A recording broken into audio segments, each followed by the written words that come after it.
Twice akong na-offload sa immigration. Yes, you heard it right.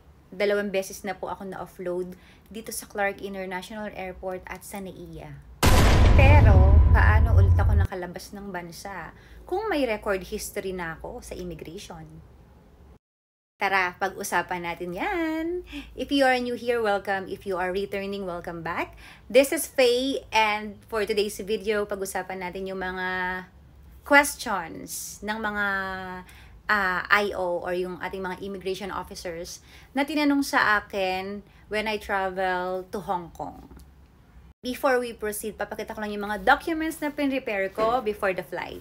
So, ayan, pinrint ko sila and nilagyan ko sila ng label para hindi ako malito. Ganyan yung gawin nyo, guys. Para if ever na hindi nyo mahanap sa phone nyo, at least meron kayong hard copy na pwede nyo tignan. Ayan sila. So, yung aking itinerary, yung aking flight booking, yung mga vouchers, yung activities, yung hotel booking. Basta yung mga lahat ng mga documents na kailangan yung i-print nyo na. So, ayan. And then, nagdala rin ako ng mga supporting documents like yung aking TSA, ayan. Tapos, yung aking old passport, and yung aking bank statement from BDO. As expected, syempre, dumaan ako sa secondary interview. And ito lahat yung mga tanong sa akin ng mga immigration officers. Sa first immigration, kinuha lang yung passport ko and then chinek nila sa record nila. Yun nga, lumabas nga yung 2 record ko na na-offload na ako twice. Which is expected ko naman kasi hindi naman agad-agad mabubura yun kahit na matagal na panahon na. Kasi yung sa akin 10 years na yun, 1 decade na pero nandun pa rin, nakita pa rin nila. And then sabi lang sa akin na pumunta ako sa, yun nga, sa kabilang counter para may i-fill up ako na form. And ginawa ko naman. And then, may nag-assist sa akin doon na isang immigration officer. Yung talong lang niya sa akin is, saan punta ko? Sinagot ko lang siya na Hong Kong. Tapos, sinong kasama? Yun lang. And then, inassist lang niya ako sa mga sasagutin ko doon. And after that, pinaupo na niya ako. And kinuha niya yung mga hard copies ko na documents. Buti na lang, Girl Scout tayo, guys. At may mga documents ako na naka-print. And then, sabi rin pala nung first immigration officer, para daw mabura na yung record ko sa immigration na meron akong uploaded history. Kaya yung ginawa ko. And then, while waiting, after a few minutes, tinawag na ako dun sa kabilang counter or booth, which is expected ko na that will be my secondary interview. Pagkaupo ko, nakita ko siya na yung mga papers na binigay ko dun sa isang immigration officer na lalaki ay ini-scan niya isa-isa. So, na good morning officer ako sa kanya, and then dun na nag-start yung interview. Sabi niya sa akin na this interview will be recorded and are you willing to answer everything? Sabi ko naman yes. Ito lahat yung mga tanong niya. First, saan ang punta ko? Second, sinong kasama ko? Third, yung about sa offloaded history ko. Tinanong lang niya kung saan yung destination ko doon.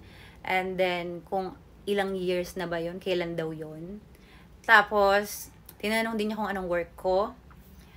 Tinanong niya kung saan ko kinukuha yung income ko. Tapos, ano ba? Sinong kasama ko? Anong trabaho ng kasama ko?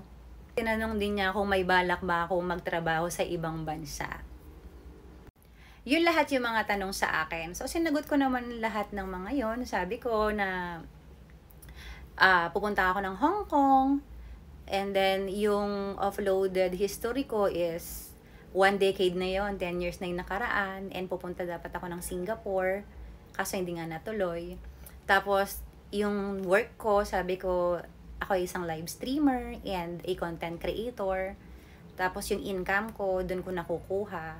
Hanapan niya ako ng secondary document, which is yung income ko nga. So, pinakita ko sa kanya yung aking BDO account. Ito, buti na lang kumuha ako ng video statement, bank statement, and bank certificate. Pinakita ko sa kanya, yun, tinignan niya, nakita naman niya na may laman, na kaya kong i-provide yung mga kailangan ko sa sarili ko, pag pumunta ko sa ibang bansa, kaya ko naman.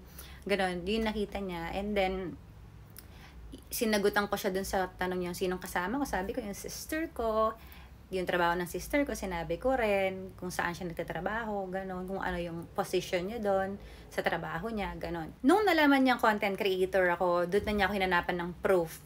So, pinakita ko lahat sa kanya yung mga social media accounts ko, from TikTok, Facebook, Instagram, and yung YouTube.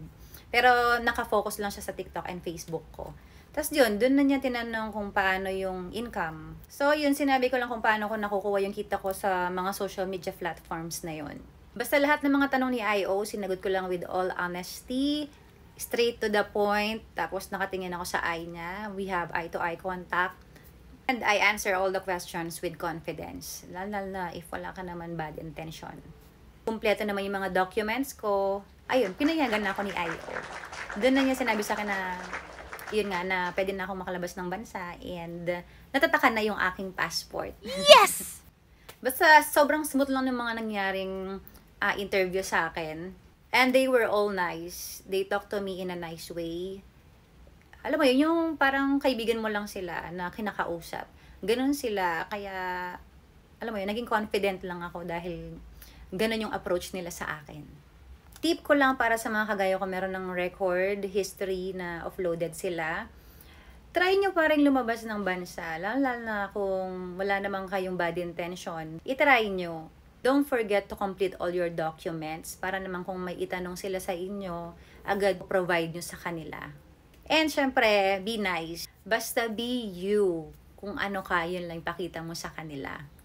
Yun lang guys, hope you learn something today dito sa aking vlog. Kung may mga ibang tanong kayo na hindi ko na-cover, feel free to comment and I will answer it based on my experience. And don't forget to hit like, share, follow, and subscribe on all my social media accounts. Thank you guys! I'll see you on my next vlog. Bye!